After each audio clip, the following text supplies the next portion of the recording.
നമുക്ക് ദീനിൽ താല്പര്യമില്ലെങ്കിൽ, അള്ളാഹുവിന്റെ ദീനിന്റെ നിയമത്തോട് നമുക്ക് താല്പര്യമില്ലെങ്കിൽ, അള്ളാഹു പറയാം അള്ളാഹുവിന്റെ ഹദൂദുകളെ, അള്ളാഹുവിന്റെ നിയമങ്ങളെ, അള്ളാഹു വെച്ച അതിർവരമ്പുകളെ നമ്മളെങ്ങാനും ലംഘിക്കാൻ തുടങ്ങിയാൽ, നമ്മൾ അള്ളാഹുവിന്റെ ദീനിന്റെ നിയമങ്ങൾ അങ്ങ് തെറ്റിക്കാൻ തുടങ്ങിയാൽ, അള്ളാഹു അവന്റെ സുന്നത്ത് അങ്ങ് നടപ്പിലാക്കി തുടങ്ങുമെന്ന് വിശുദ്ധ ഖുർആൻ.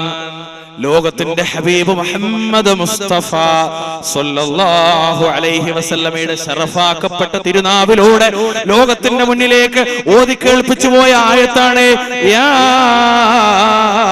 അയ്യുഹല്ലദീന ആമനൂ മൻ യർതദ്ദ മിൻകും അൻ ദീനി ഫസൗഫ യഅതില്ലാഹു ബിഖൗമി യുഹിബ്ബുഹും വയുഹിബ്ബൂന ഫസൗഫ യഅതില്ലാഹു ബിഖൗമിൻ യുഹിബ്ബുഹും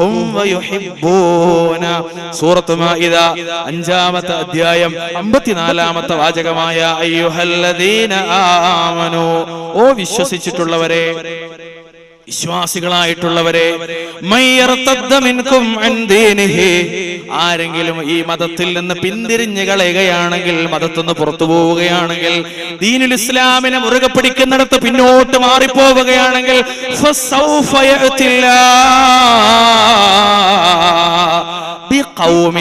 അപ്പോൾ അല്ലാഹു മറ്റൊരു ജനവിഭാഗത്തെ പകരം കൊണ്ടുവരും. ഈ ദീനിനെ മുറുകെ പിടിക്കാൻ, ദീനിന്റെ നിയമങ്ങളെ സ്വീകരിക്കാൻ, ദീനിന്റെ നിയമങ്ങളോട് താല്പര്യമുള്ള ഒരു ജനവിഭാഗത്തെ അല്ലാഹു പകരം കൊണ്ടുവരും. ആരാന്നറിയോ ആ വിഭാഗം? യുഹിബ്ബുഹും വയുഹിബ്ബൂന, അള്ളാഹുവിന് അവരോട് ഇഷ്ടമുണ്ട്, അവർക്ക് അള്ളാഹുവിനോട് ഇഷ്ടമുണ്ട്. അള്ളാഹു ഇഷ്ടപ്പെടുന്ന, അള്ളാഹുവേ ഇഷ്ടപ്പെടുന്ന, അങ്ങനെ അള്ളാഹുവേ ഇഷ്ടപ്പെടുന്ന മറ്റൊരു ജനവിഭാഗത്തെ അള്ളാഹു പകരം കൊണ്ടുവരും. എന്തിനാണെന്നറിയോ? അള്ളാഹുവിന്റെ ദീനിനെ നമ്മൾ മുറുകെ പിടിക്കാഞ്ഞാൽ, നമുക്ക് ദീന് മുറുകെ പിടിക്കാൻ താല്പര്യമില്ലെങ്കിൽ, ദീനിനെ മുറുകെ പിടിച്ച് ജീവിക്കാൻ പറ്റുന്ന ഒരു വിഭാഗത്തെ പഠിച്ചോ പകരം കൊണ്ടുവരും. പുകഞ്ഞ കൊള്ളി പുറത്ത് നമ്മൾ പറയും സാധാരണ, പുകഞ്ഞ കൊള്ളി പുറത്ത്. നിങ്ങൾ ആലോചിച്ച് നോക്കി, നമ്മൾ അള്ളാന്റെ ദീനിനനുസരിച്ച് ജീവിക്കാൻ നമുക്ക് താല്പര്യമില്ലെങ്കിൽ, അള്ളാന്റെ ദീനേ, അള്ളാഹുവിന്റെ ദീൻ, ഈ ദീനുൽ ഇസ്ലാം, ഇത് നിലനിൽക്കുന്നത് നമ്മളെ ആശ്രയിച്ചിട്ടല്ല, മുസ്ലിങ്ങളായ എന്നെയും കണ്ടിട്ടല്ല, നമ്മൾ കൂറുമാറിയത് കൊണ്ട്, ഈ ദീനിന്റെ നിയമങ്ങൾ നമ്മുടെ ജീവിതത്തിൽ പകർത്താൻ താല്പര്യമില്ലാത്തത് കൊണ്ട് ദീന് പൊളിയില്ല, ദീനൊരു കുറവും വരൂല.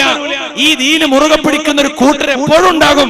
അല്ലാഹു പറയാ, എവിടെന്നറിയോ? ഈ പ്രദേശത്തുണ്ടാകും, ഈ ജില്ലയിലുണ്ടാകും, ഈ സംസ്ഥാനത്തുണ്ടാകും, ഈ രാഷ്ട്രത്തിലുണ്ടാകും, ലോകാടിസ്ഥാനത്തിലുണ്ടാകും. ഉറബാഹുകളായി അഹ്ലുസുന്നത്തിന്റെ ആശയം സ്വീകരിച്ചവരായി